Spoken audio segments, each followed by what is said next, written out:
Hello students, this is your chapter number 6. I became a poet.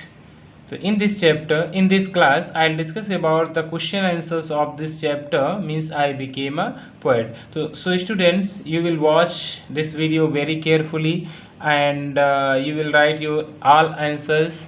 Okay आप सभी लोग अच्छे से क्वेश्चन का सेंस समझिएगा, उसके आंसर का सेंस क्या है उसे भी समझिएगा और सुनते हुए आप क्वेश्चन के आंसर्स को राइट करते रहेंगे। ठीक है, क्वेश्चन है what was the routine of Jack at his shop. अब देखिए सबसे इम्पॉर्टेंट क्या होता है, जब भी आप क्वेश्चन आंसर राइट करते हैं तो उसकी जो सबसे इम्पॉर्टेंट चीज़ है वो है कि आप क्वेश्चन के सेंस को समझ रहे हैं कि नहीं समझ रहे हैं। यदि आप क्वेश्चन के सेंस को समझ पा रहे हैं तो आपके लिए बहुत ईजी हो जाएगा लिखना।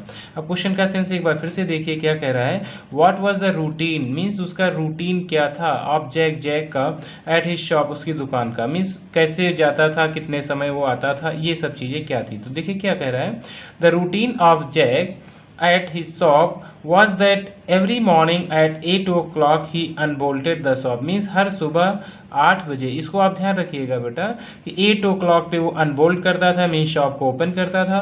Door and every evening at 7 o'clock, और हर शाम 7 बजे के आसपास ही put up the shutters again, और दोबारा क्या करता था, अपनी शॉप को बंद कर देता था। तो अब आपको सुन के ही ये आंसर लर्न हो गया होगा कि एट 8 o'clock क्या करता था, शॉप को ओपन करता था, एंड इवनिंग में एट 7 o'clock पे क्या कर देता था, शॉप को बंद कर देता था। तो आपको ये फ़ायदा होगा सुनने से कि आपको आधे से ज़्यादा क्वेश्चंस का आंसर लर्न हो जाएगा।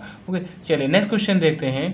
Question number 2, how did Jack enjoy himself in the evening after 7 o'clock। अब देखिए क्वेश्चन का सेंस समझिए क्या कह रहा है, बहुत अच्छे से इसको समझिएगा कि how did Jack enjoy, Jack enjoy कैसे करता था हिमसेल्फ अपने आप से, इन द इवनिंग शाम को, आफ्टर 7 o'clock 7 बजे के बाद, मीन्स जब वो शॉप बंद कर देता था फिर वो इंजॉय कैसे करता था, ये क्वेश्चन पूछ रहा है। तो देखिए ये भी एक इम्पॉर्टेंट क्वेश्चन है, आप ध्यान से समझिएगा। तो Jack enjoyed himself in the evening after 7 o'clock by reading the paper, क्या करता था, रीडिंग करता था, पेपर रीड करता था। ध्यान से समझिएगा, आपको आंसर अभी लर्न हो जाएगा सुनते सुनते। तो बेटा क्या करता था, शाम को 7 बजे के बाद वो reading the paper, paper read करता था। Potting about the backyard and painting the, और जो पीछे पेड़ पौधे लगे हुए थे उनकी सिंचाई करता था। पेंटिंग द वाटर बल, जो उसका जो मग था उसकी पेंटिंग करता था। Sowing Virginian stock seed in the backyard, अपने घर के पीछे वर्जीनियन स्टॉक जो सीड थे उनको जाके बोता था। And sometimes he enjoyed himself by just falling asleep in his chair, और कभी कभी वो अपने आपसे एंजॉय करते करते क्या करता था, केवल चेयर पे बैठकर सो जाता था। In this way he was enjoying himself, इस तरीके से वो खुद से एंजॉय करता था। ओके, चलिए नेक्स्ट क्वेश्चन देखते हैं। What did Jack think one day, एक दिन जैक ने क्या सोचा था।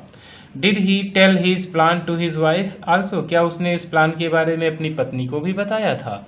तो चलिए क्या उसने थिंक किया था इसके बारे में हम लोग डिस्कस करते हैं कि वन डे जैक थॉट, एक दिन जैक ने सोचा टू बिकम अ पोएट। देखो बस इतना आंसर है, एक दिन उसने क्या सोचा था कि वो क्या बनेगा, पोएट बनना चाहता है। यस, हाँ, अब पूछ रहा था कि did he tell his plan to his wife also, क्या उसने अपना प्लान ये अपनी पत्नी को भी बताया था। तो यस, हाँ, he told his plan to his wife also, उसने ये प्लान अपनी वाइफ को भी बताया था। तो बहुत ही ईजिली आप क्वेश्चंस के आंसर राइट कर सकते हैं। और एक बात जरूर ध्यान रखिएगा, पूरा वीडियो अच्छे से सुनिएगा क्योंकि आपको सुनते सुनते बेटा 50 से 60% आपको क्वेश्चन आंसर लर्न हो जाएंगे। Let us discuss next question. Okay students, now look question number 4. What did Jack do when he sat at the table to find a rhyme to 2 lines of the poem? What did his wife suggest him? चलिए listen this question, the sense of this question is very important. What did Jack do, Jack ने क्या किया, when he sat at the table, जब वो table पे बैठा था, to find a rhyme, rhyme को फाइंड करने की कोशिश कर रहा था, एट 2 लाइन्स, 2 लाइन की, ऑफ द पोएम की। What did his wife suggest him, क्या उसकी वाइफ ने उसको सजेस्ट किया था। चलिए देखते हैं क्या उसने किया। तो when Jack sat at the table, जब जैक टेबल पे बैठा हुआ था, टू फाइंड अ राइम, एक राइम को फाइंड करने की कोशिश कर रहा था, he thought and thought and thought, वो सोचता रहा और सोचता गया। He bit the end of his pen to shreds the he found a box of nib means वो अपने पेन को फैलाता रहा, एक फिर उसको बॉक्स मिल गया निब का, एंड ट्राइड देम ऑल, और हर एक निब से लिखने की कोशिश कर रहा है, all but it was of no use them all, इसको हटा दीजिएगा बेटा, इसको मत राइट करिएगा यहाँ तक। फिर his wife suggested why he did not start with something easier, हाँ उसकी वाइफ ने उसे सजेस्ट किया था कि उसको कुछ ईजी आसान ट्राई करना चाहिए पहले। चलिए नेक्स्ट क्वेश्चन है, what was the condition of Jack when his efforts to write beyond 2 lines of his verse failed, जब वो नहीं लिख पा रहा था तो उस समय उसकी कंडीशन कैसी थी? तो he grew quite thin, वो बहुत दुबला हो गया था, एंड इल टेम्पर्ड, बहुत चिड़चिड़ा हो गया था, ही लॉस्ट हिज एपेटाइट, उसकी भूख चली गई थी, एंड स्लीप, नींद चली गई थी, ही was impatient with the customers, customer के साथ भी वो बहुत उलझने लगा था, and made mistakes in their orders, और उसके ऑर्डर करने में भी ढेर सारी मिस्टेक्स होती थी। मीन्स ऐसा उसका स्वभाव धीरे धीरे होता जा रहा था, काफ़ी चिड़चिड़ापन उसके अंदर आ गया था। Now let us discuss question number 6, What advertisement did Mrs. Jack see? What did she do? कि एक दिन मिसेस जैक ने कौन सा एडवर्टीजमेंट देखा था, फिर उन्होंने क्या किया था? तो मिसेस जैक सा एडवर्टीजमेंट अबाउट राइमिंग इंक, किसके बारे में था एडवर्टीजमेंट? राइमिंग इंक के बारे में।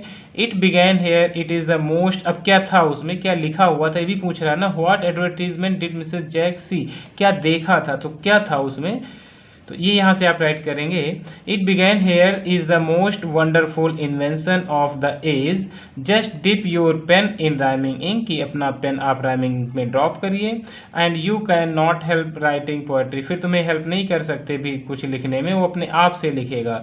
If our ink fails to find the rhyme, और यदि इंक फेल होती है राइम को फाइंड करने में, तो to find a rhyme to any word, एक भी शब्द को इन द डिक्शनरी में, your money will be refunded, तो तुम्हारा पैसा भी क्या हो जाएगा, वापस हो जाएगा, ये उसमें लिखा हुआ था।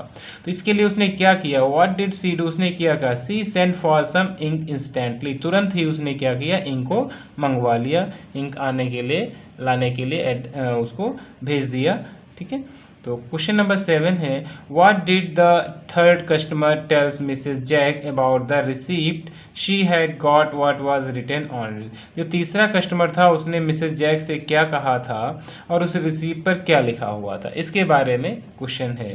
तो देखिए क्या था आंसर में, the third customer told Mrs Jack that he never saw a bill receipted like this in his life, कि तीसरे कस्टमर ने कहा मिसेस जैक से कि उसने अपने जीवन में इस तरीके का कभी बिल नहीं देखा, ऐसी रिसीप्ट कभी नहीं देखा। उस पर अब लिखा क्या था, ये भी पूछ रहा है कि what was written on it, उस पर क्या लिखा हुआ था। तो देखिए क्या था, received with thanks dear Mrs Bankers, £1 and 4 you owe me more, a kiss and hug from for a smug, it was written on it, ये उस पर लिखा हुआ था।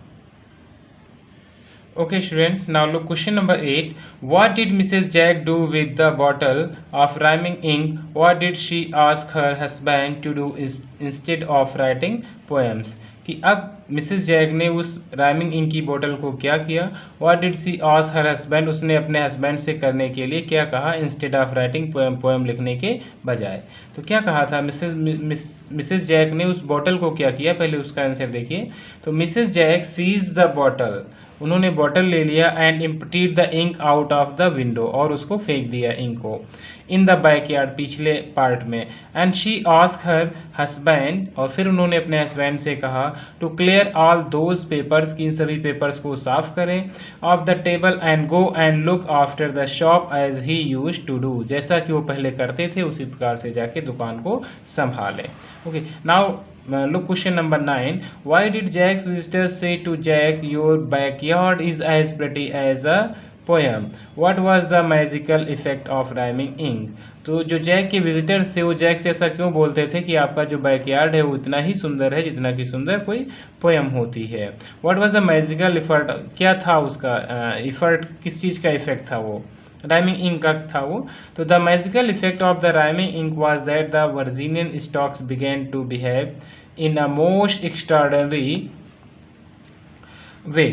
ठीक है, मीन्स वो जो इंक पीछे फेंक दिया था मिसेज ने, तो उसी की वजह से पीछे जो पेड़ लगे हुए थे, जो वर्जिनियन स्टॉक्स उसने लगाया था वहाँ पर बीज बोए थे, तो बहुत ही अच्छे से वो ग्रो कर रहे थे।